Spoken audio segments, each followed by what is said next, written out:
Well, we've done enough to know that the book of Galatians is Paul advising the Galatian brethren to straighten up and do right. Our little reading today is one. And I need to say that it is a very personal and very touching reading. You'll see that as we go along as I make my comments. I need to talk just a minute about that business of advice. He's giving them advice. That process goes on all the time. We get lots of advice. People offer it, and sometimes it's good, and sometimes it's not. Sometimes we take it, and sometimes we don't. And I probably get more frustrated about advising people about TV programs than anything else. I said, you need to watch so-and-so. Now I ask them, if you watch so-and-so, no. I'm afraid I may have done the same thing about other people. But let me do a couple of advice stories, if you'll tolerate me for just a couple of minutes. This woman who was a very significant person, and she and her husband were significant in the community. I'll call them big shots. This was a dynamite woman, and she was terribly upset because she had found out for sure that her husband was having an affair, and so she was trying to figure out what to do about that. By way of information, just for your interest, I never ever had a case where a mate discovered adultery on the part of their mate and got a divorce immediately. Never had that happen. They always wanted to work it out if they could. So we did our thing, and then he came in, big shot, and big time, big eyeing around. You know how that stuff goes. He was wanting to either recruit me to be on his side or to get me straightened out or whatever, because I had talked to her and somehow that didn't seem right to him. So he told the story, and I said to him that I was not going to give advice or talk Bible to him or any of that, because this was counseling, and you don't give counseling advice. That's just not what goes on there. You help people do what their problem is, and you help them with that. And so I said something about my counseling hat and my preacher hat, and he kind of stormed at me and said, well, okay, I want you to take your counseling hat off and talk straight to me. No. This is a counseling session. I'm not taking my counseling hat off. Please take your counseling hat off and tell me, do you think that I'm going to lose my soul if I carry on this situation that I'm doing? You don't want me to do that. I do want you to do that. You sure? Yeah. Yes. I think you're going to lose your soul. You happy with that? Now, I didn't know anything about that he didn't know. He was a lifelong Bible student. He knew everything that I knew and had the same thoughts. But he was asking for permission or something about it. So that didn't work. The other one is more corporate. I get a call one day. Now this was before I went to better and got smart. I was just a second level administrator. I was in charge of recruiting students, is what I did. Who runs the college as the president under the control of a board? And this board is real important people. And it so happened that I was friends with quite a few of them, played golf with them and all that. And this one elder from another city, good friend of mine, had done a lot of things for me. Somebody that I really respected called and said, you know that we lost our preacher. I did know that. And we are talking to a guy about being our preacher, and he is a really good speaker. You know him. Yeah, I do. I know him. What do you think about us hiring him for our preacher? Now, you sure you want me to? Yeah, I want to know what you think. I said, do not under any circumstances hire him to be your preacher. I know personally from my father-in-law that church where they used to go, where he was the preacher, he left town with huge debts, and my father-in-law had to go and clean that up. I asked you the other day, do you know if he spent his own money? And she said, no, I don't know. I'm pretty sure he did. Now that didn't just happen once. It happened some other places. And I said, do not hire him as your preacher under any conditions, is my advice to you. He didn't pay a bit of attention to that.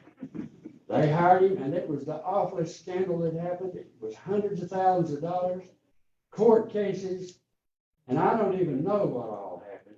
I know that he wound up going to some other church, the elder that I'm talking about, and the report was that the judge told this preacher that if I hear about you having anything to do with any more money, I'm going to throw you in the hoose cow. It was just awful. What part that I do know, I had a good friend who had a store selling office furniture, and he sold about $100,000 worth of that guy for him to put on some high-dollar office and lost every penny. And that was the end of that store. So, this advice is a perilous business. There are people that always want to give you advice about child rearing, money management, and sports. Everybody always knows more about that than I. Let's read why take Paul's advice about straightening up and do right. This is Galatians 4:12 through 20. Listen, I may have a problem reading this because I can't tell whether to use my glasses or my eyes because I can't see the sun come up. So bear with me. We'll get through it. Brethren, I beseech you, become as I am, for I also have become as you are. You did me no wrong. You know it was because of a bodily ailment that I preached the gospel to you at first. And though my condition was a trial to you, you did not scorn or despise me, but received me as an angel of God, as Christ Jesus. What has become of the satisfaction you felt? For I bear you witness that if possible, you would have plucked out your eyes and given them to me. Have I then become your enemy by telling you the truth? They make much of you, but for no good purpose. They want to shut you out, that you may make much of them. For a good purpose, it is always good to be made much of, and not only when I am present with you, my little children, with whom I am again in travail until Christ be formed in you. I could wish to be present with you now, and to change my tone, for I am perplexed about you. I said it's very personal, very touching. Let's work our way through that for a while.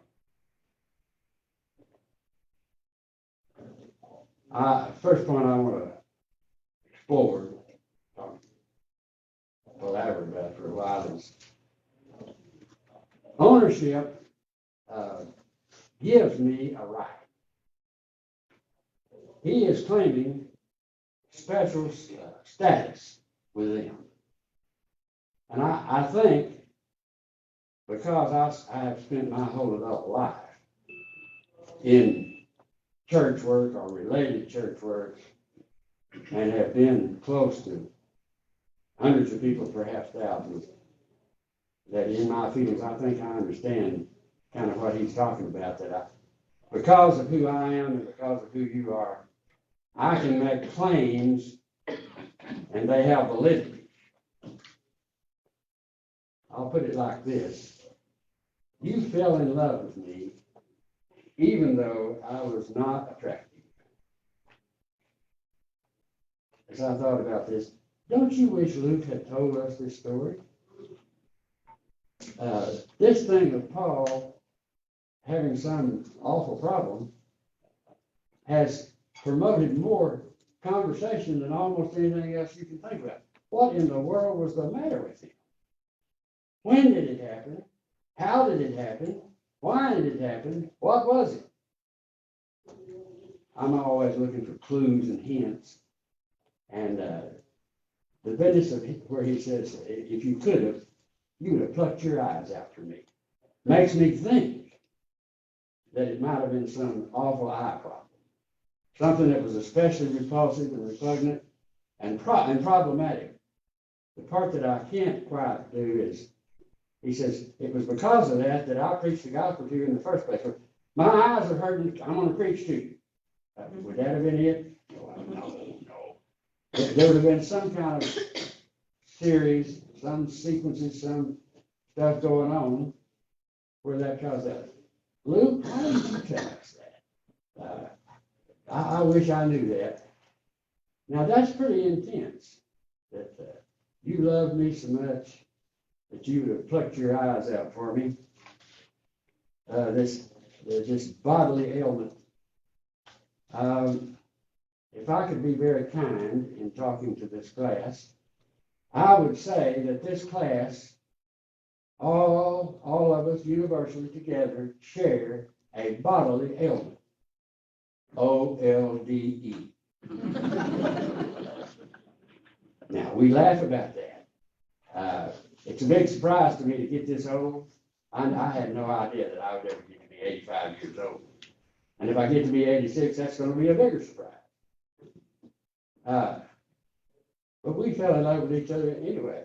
And the proof of that, well, the first thing is when we come in here, we laugh and cut up.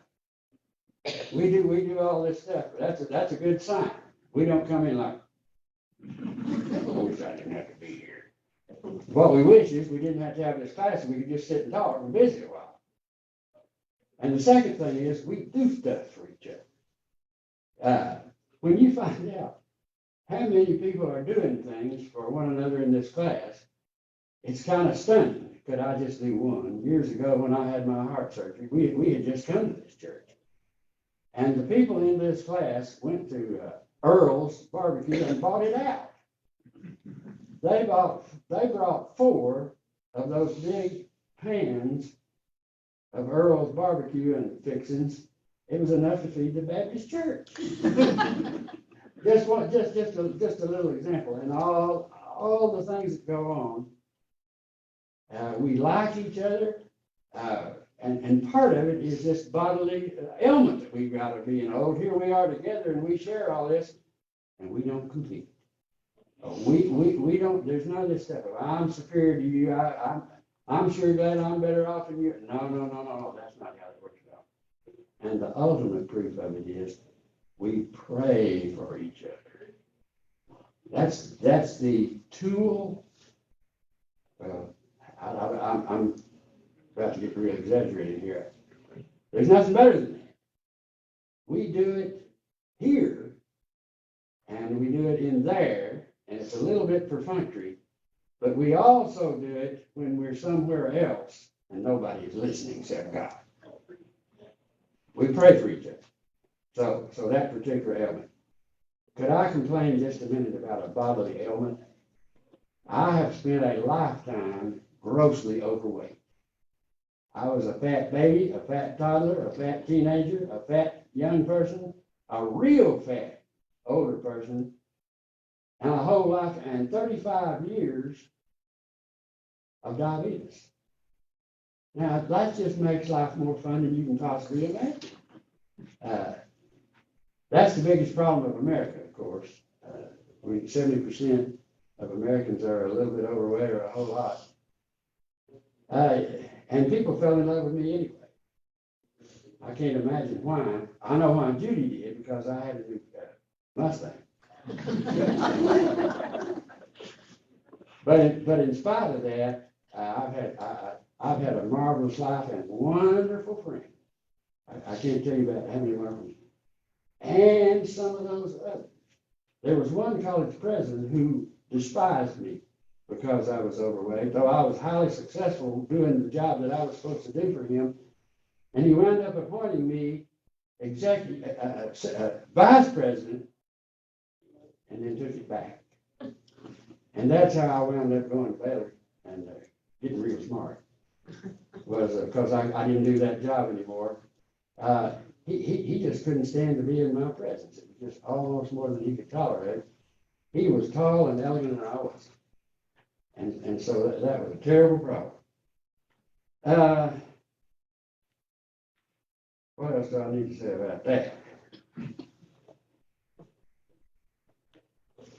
about that overweight business. I want to move from that to talking about people falling in love with us, and that's grandchildren.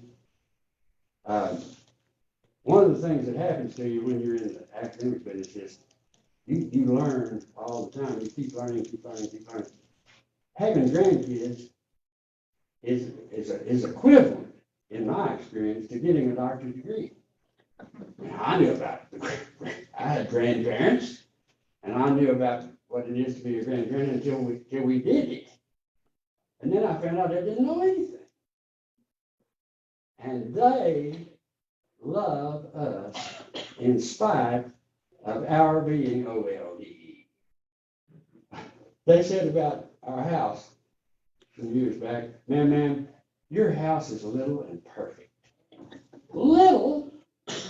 We live in a big mansion out there on the country estate. They would cry when they left our house. Now, it wasn't because of anything I did, because I was sitting there in the chair being grouchy. What she did, and just to finish that little thought, today is a birthday dinner for one of them, and Judy stayed up till midnight last night cooking. So we're going to go home after church for a birthday dinner, and I've got to decide whether to eat it. I can do it and be comfortable, but I'll gain 5 pounds and have to worry about it. I want to talk about this since in my field of study, we study attractiveness a lot. There are whole books of experiments about why are people attracted to each other. So I want to just say a few things about that, because that's real important. We know that action is more important than being passive. So if people are going to be attractive, they need to be active. We know that complex is more attractive than simple. We know that smart is more attractive than dumb. Healthy is more attractive than unhealthy. The one that's of most interest to me because of my life in church work is one of the main attractions is self-revelation. When a couple begin to court, the chances of their doing well depend more on what they say to each other about their feelings and their intentions.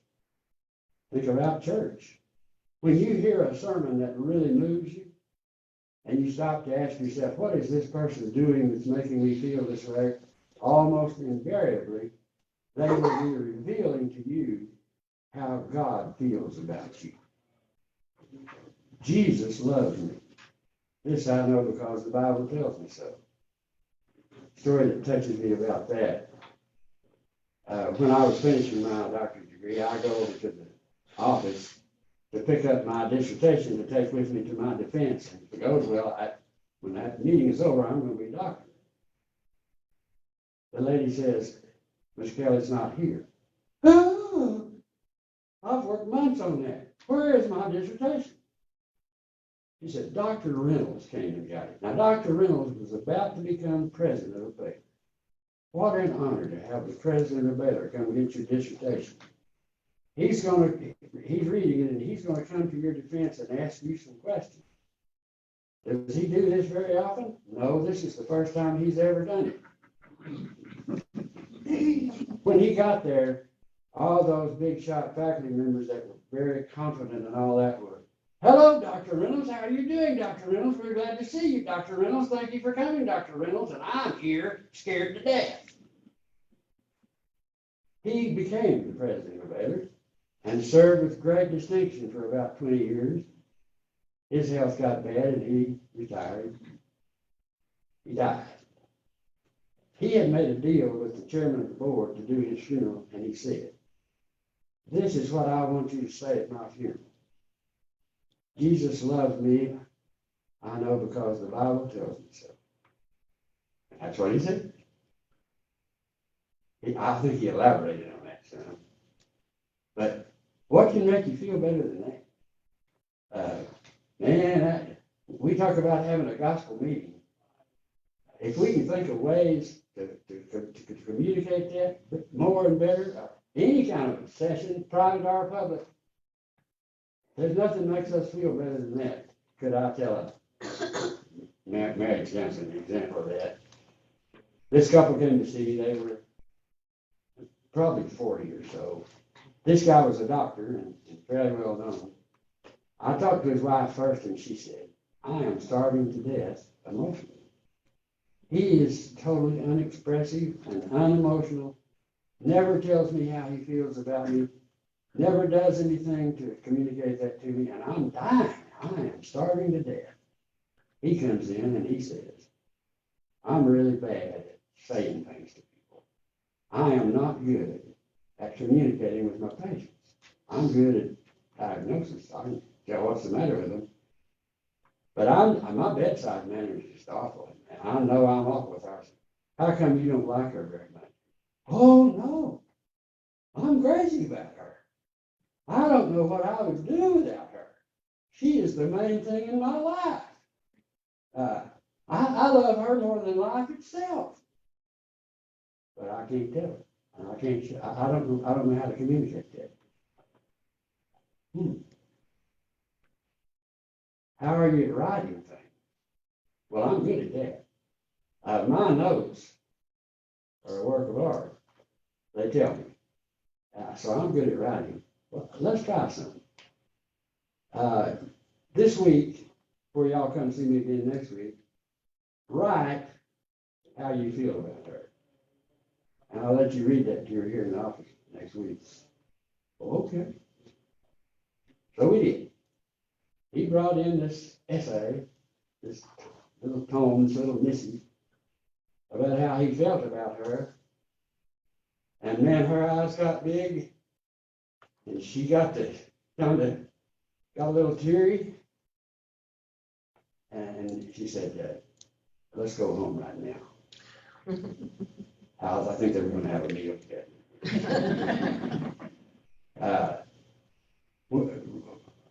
I say to couples, the best thing you can do is to let your mate know how you feel about them.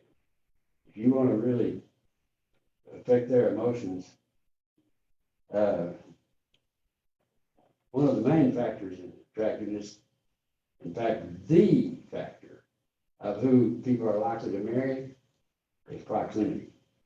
We are attracted to who we're around. One of the best things about having class and having church, which has already been said, is being together. We marry people, the old myth is the girl next door. How can I ignore the girl next door, etc. Have you ever noticed that when you get old, your voice gets bad? You ought to hear this class singing. It's just awful. It used to tickle me to talking to Ken to hell about it. He said, when you get old, your voice gets wobbly. I guess wobbly is the right term. Anyway, proximity, you're attracted to whom you're around. Well, Paul had been with him, and he had this awful something or other going on, but they fell in love with him and would have plucked their eyes out. They needed to. Could I speak just a second about the special bonding that goes on between the teacher and the disciple, or the leader and the follower, or whatever the situation is. Everybody I've ever known who was a preacher or who served as an elder or something of that sort, they all had their special people that they were super close to. There was a feeling there that was not quite like anything else. I'll do two little examples of that. About a month ago or so, I don't know exactly how long, I got a letter from a woman in Texas. She had been a little girl at Itasca, Texas, which was my church when I got out of college. I preached there for 3 years, and she was a part of my youth group. You've heard me say that that's where I learned that I was not cut out to be a preacher. So I haven't done that in my life. I've done some preaching because that's just talking. But being a preacher is doing the job. I wasn't cut out for that. She wrote me this letter after 60-something years, saying, it meant a lot to me what you did in our youth group at that place in 1960 and 61 and 62. And she named these things that were very ordinary. But that meant a lot to her, and she expressed to me her caring for me after all these years. I hadn't seen her, had no idea what was going on. In my own case, in 1948, my mother and dad got a divorce. They were acting crazy. They finally got their wits back about it and went back together, and we moved to Waurika, Oklahoma, down in southern Oklahoma. We hadn't been going to church. We started going to church when we got there. The preacher there was a guy named Virgil Trout. You know him, raise your hand.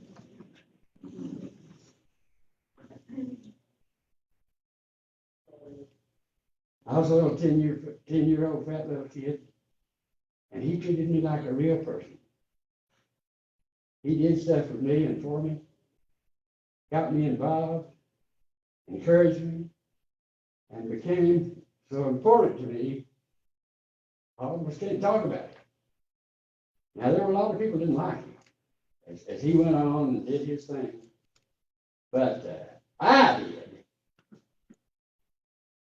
One of the things that I'm gladdest about, I heard that he was driving from Ardmore out to Ringling, preaching on Sundays. So one Sunday, Judy and I sneaked him out. I guess I would have been 80 at the time. So here's this old man coming to see another old man. Both of us tickled to death to see each other. But that's how it was between Paul and these Galatians. And so he's telling them, here is why for you to straighten up and do that. Let me see what I've left out here. Oh, they are using you. We call them the Judaizing teachers. That's a phrase that's very used in the churches of Christ for these people who were insisting that they be circumcised to keep the law. They are using you. It hadn't been but a few days till Judy and I and some other folks were talking about a big shot in churches of Christ that if I call his name, you don't know it. He's now dead, so it's okay for me to say it. When you were talking to him, he was always looking around to see if there was anybody more important than you. Nope. You never have had that happen, have you? I didn't figure you had. But you never had his undivided attention. He was an interesting guy to talk to, if you could get him to listen. But we concluded that what that was, he was using us to climb the ladder. How many cases have I dealt with people in the love business, because I was counseling, where people were being used to get some advantage? It might be about love. I guess it probably more often would have been about finances. That you might use somebody to get some money lined up that you might not otherwise have. And his thing is, he says, it's okay to be used for a good thing. I didn't feel like this big shot preacher was necessarily helping me or anybody else by not listening to what I was saying, and I think everybody agrees about that. Well, okay, yeah, you go ahead and talk to them, and I'll see you later. If I'm not important enough, well, I can go ahead. Now, let me do a little humorous thing. I talked about being grossly overweight. I worked for 26 years for the Cail Spring Church. And the preacher for that church, Ronnie White, was the most handsome man that ever lived. He had this beautiful head of hair, and he did modeling for stores selling men's clothes. He and I were together all the time, and this happened over and over and over again. We would be somewhere, the two of us, and he's talking to somebody, and they're talking to him, and then they say, "Oh, hi, James." You can imagine how that's a great feeling, and particularly if we were playing golf. After we played a few holes, people would come to me and say, "Who is that guy?" Well, he's a golf pro masquerading as a preacher, which is what he was doing. You ever felt used? somebody just grossly somehow took advantage of you so that they could get some advantage of some kind. And he says, I am perplexed. He didn't say it in those words all through the book. He just said it over and over again with all kinds of words. He was as mad as a hornet when he was doing this. And he talked mean to him. And he says, as he gets along towards the end, I would rather use a different tone. Yeah. All of us would say you're a lot more likely to get listened to if you cool it. Don't go jumping on somebody, yelling and screaming and carrying on, because they're probably going to say, no, it's okay to do that. But where do you get off talking to me like that? Most of the time, when he is getting on people, like the Corinthians, he talks to them. He got on the Corinthians for way more things than he got on the Galatians. About everything that could go wrong in Corinth, they were doing. They were doing everything, and he tells them, cut that out. Don't be doing that. But he would rather use a different tone. Let me explore that for just a little bit. When you let's say that you get assigned to preach to this church, we want you to preach here Sunday, to do a sermon about whatever. There's several things that you've got to decide. First of all, am I willing to do it? And then, what kind of reference am I going to use? Is there a biblical text that I can pick? Is there something in literature that I can use? And how am I going to approach it? And what kind of mood am I going to set? I've heard me do some speeches sometime later after I've done them, and I go, whoa, I sound like I was mad. I wasn't. But they tell me, you look like you were. Well, okay, I wasn't. People ask me that all the time. Are you mad? It's something about this face. I may have mentioned that when I shave, I talk to God sometimes and say, why did you make me look like this? He doesn't answer, but I think the answer is because I thought that was the best thing for you. Why? You could have made me 6'4" by 190 pounds and red skin and white teeth and all that, plenty of hair. And I think he says something like, I didn't think you could handle that. And I want to say, well, I'd like to have tried. Well, anyway. It'd have made you 6'4", you'd punch your head all the time. Ooh, I feel a lot better. I'm glad you said that. Well, the tone. Back to this business that you got to preach, son. Could I share one story about that Speak. mad stuff?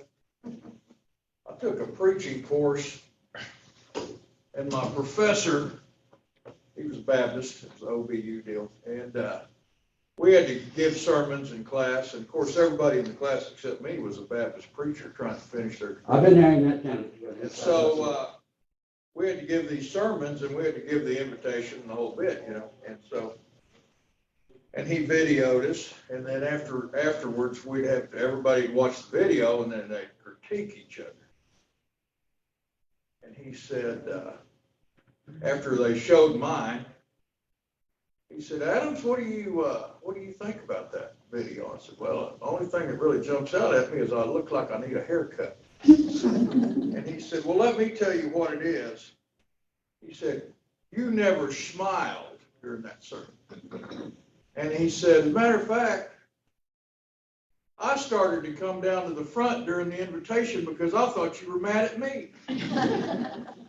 So I kind of relate to your facial expression there. Yeah. I'm going to go a couple more steps down that road, if I may. While I was the interim minister for the village church from October of 1972 to June of 1973, they'd had this awful big split and had me there to try to fix that. And we were doing real good. We were back to about the same size as we'd been before the split. And then we had a gospel meeting by a famous preacher who I knew, but I was a little doubtful about, but anyway, he came. And he ranted for several days using fear and guilt and did so much damage to that church that it took 6 months to clean it up. There were several of our members who said, I'm not coming back for any more of that. And others said, I'm going to quit going to church because I can't possibly do what he's talking about. Judy mentioned to him that she was going to have to miss the last part because she was going to Colorado for her grandparents' 60th anniversary. I think that's what it was. 63rd. And he jumped on her for that. Now, knowing Judy, she was kind to him with this, you know that look? You probably don't, but anyway, that's what she got. I can't tell you how many people were terribly upset about that because it was a rant of you are wrong, you are doing bad, and you've got to get doing right, you've got to do like me. Oh, okay, I got enough about that. Anyway, he said he would rather use a different tone. Let me get to the end of this because I want to go back to last week just a second and save just a little bit of time. About this business of attractiveness, I was shaving one day when Trey was a little boy. He walks in and he says, Dad, I'm worried about my nose. What? He said, I'm afraid I'm going to have a big nose. No, you're not going to have a big nose. Well, why? Why do you say that? Your nose is probably going to look like mine. He said, Dad, do you think you have a big nose? No, I'm going to have a big nose. I don't think I've got a big nose, do you? Anyway, then I want to tell a story about this business of taking advice. One of our good friends at Cail was named Nancy Moran. Y'all know Nancy? Anybody know her? She was a hotshot travel agent, did a lot of work for OCC and everybody else, and really a marvelous person. She knew that Judy and I had gone to England several times, and so she came to me to get some advice. She was a travel agent, and some travel group in Britain had offered them a real cheap trip so they could learn what to do to send people to Britain. Well, she was just tickled to death to do it. So she comes to me and says, tell me a couple of things that I must absolutely do or not do. And okay, I'm about to. First of all, when you get there, you'll take the express train from Gatwick Airport into Victoria Station. That's how you get there. Go first class. Okay. She wasn't listening. And when you get into London, don't try to get on the underground or the bus or anything to get to your first destination. Take a taxi to your first destination. Okay. So they go and they come back, and she walks up to me at church and starts hitting me in the chest. You know how somebody does. What's the matter with you, crazy woman? You didn't tell me. I most certainly did. But what you should have done is take my face in your hands and say, okay, next time I tell you something, I'll take your face in my hands. They had a disaster on the train going in, and when they got there, they tried to get some help, and they tore his thumb off on the stairs of the escalator, et cetera, Should have listened, because we've been there 42 times, and we're telling you how that is. Well, okay. I need to do a quick thing here from last week. I was reading systems that have been invented over the years to deal with Christianity. Let me do that again. This Judaism, Gnosticism, monasticism, pietism, grandiosity, Lutheran, Calvinism, constitutional legalism, modernism, fundamentalism, evangelicalism, dipolar theism, various contemporary systems like God is dead, neo-orthodoxy, aestheticism, criticism, historical scholarship, psychology, religion, health and wealth, professionalism, racial, ethnic group validation, and the medieval synthesis. That's in the Middle Ages when everything was about religion. If you did art, it was religious art. If you're wondering that's all going to be on the test, it was. Can you imagine it? And that's just a little, that's just a little deal. There are lots more than that. Sometime when you have a week, I'll do all those for you. You want to make a day for us to get together and do that? I didn't think so. And then one other thing, he tells them at the end of last week's lesson, you're keeping all kinds of days, months, seasons, years. I'm afraid I've wasted my time on you. I'm afraid I've labored in vain. What is that? That day. Because you say this is a religion day. Doesn't make it that. It's just a day. It doesn't matter. That is not about Christianity and does not get to the point. If he were here today, we'd say to us the point. Faith in Jesus. Anything that you do to have faith in Jesus, that's your yes to God's offer. God will hand you his grace and say, you don't have to be responsible for all that stuff you've done and all the failures that you are and everything. I've cleaned all that up, okay? And your job is to say, yes, count me in, and here I go spending my life with you. Thank you, guys.